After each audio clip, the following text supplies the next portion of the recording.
Apa sih intelijen itu? Apa sih gunanya intelijen itu? Intelijen bukan hanya spy atau mata-mata, tetapi dalam bahasa akademinya, intelijen adalah first line of defense atau garda pertahanan terdepan. Kalau diumpamakan kita punya rumah di dekat belantara, maka sudah sewajarnya atau seharusnya kita punya anjing penjaga di barisan terluar. Anjing tersebut mungkin spesifikasinya adalah sangar, pandai mengendus, tajam indera pengintaiannya, dan cerdik. Urusan beginian, jangan kasih anjing pudel atau kucing anggora, jebol garda pertahanan nasional. Ipolek sosbud hankamnya atau sendi bernegaranya bisa bubar. Ideologi, politik, ekonomi, sosial, budaya, pertahanan, dan keamanan atau gatra bernegaranya bubar semuanya. Infiltrasi asing masuk dari berbagai lini. Kalau dunia intelijen tidak paham kefungsian intelijen, kita beri ilustrasi tentang cara kerja intelijen dalam operasinya. Misalnya ISIS. ISIS adalah produk intelijen. ISIS adalah Hornet nest-nya Israel, Amerika, dan Inggris. Apalagi itu Hornet nest? Hornet itu lebah yang warnanya kuning hitam dan sangat ganas. Nest adalah sarang.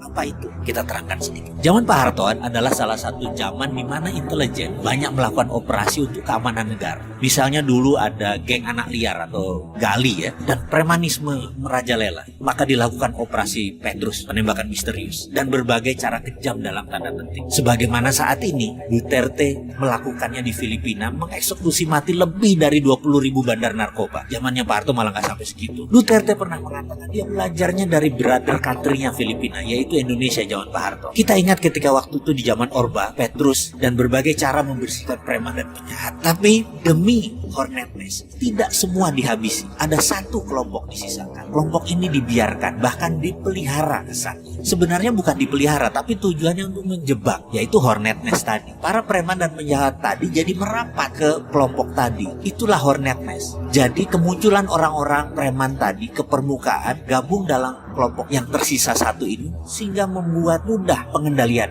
Itulah ISIS, sama juga. Jadi ISIS itu diciptakan agar tahu siapa yang akan serang Israel, siapa yang akan serang Amerika. Maka mereka menciptakan Hornet nest yang namanya ISIS. ISIS itu faktanya tidak pernah serang Israel dan Amerika, Al-Qaeda yang serang Amerika. Sudah mulai paham? ISIS, Hornet nest buat gembosi mereka yang akan serang Israel dan Amerika. Bahkan ISIS menyerang sesama muslim atas nama ideologi. Ini kalimat penting, atas nama ideologi. Ideologi ISIS itu sebelum ISIS dibentuk, ada 18 doktor ilmu agama yang mendesain agama ISIS tadi. Salafi jihadi versi baru. Doktrin ini kemudian disebar, dipasang, dimasukkan ke pentolan mereka, dan jadilah Hornet nest yang bernama ISIS. Ajaran itu dalam gatra pertahanan negara masuk kategori ideologi, dan itu berbahaya. Ideologi itu strategi perang. Dalam strategi Duterte atau zaman Pak Harto, kita memakai Hornet nest. Dan memang banyak yang mengeluhkan mengenai HAM, hak asasi manusia atau human right. Terkadang dalam masalah kebangsaan dan bernegara, kita memang harus ketemu di tengah. Kita harus buat jati diri bangsa kita yang baru, agar kita tidak terkoyak-koyak. Maka sekedar bertanya aja nih, saya yang bodoh ini, saya yang sontoloyo ini, tinggi mana sih human right dengan nation right? Yuk ke depan kita tata ulang negara berdasarkan nation right.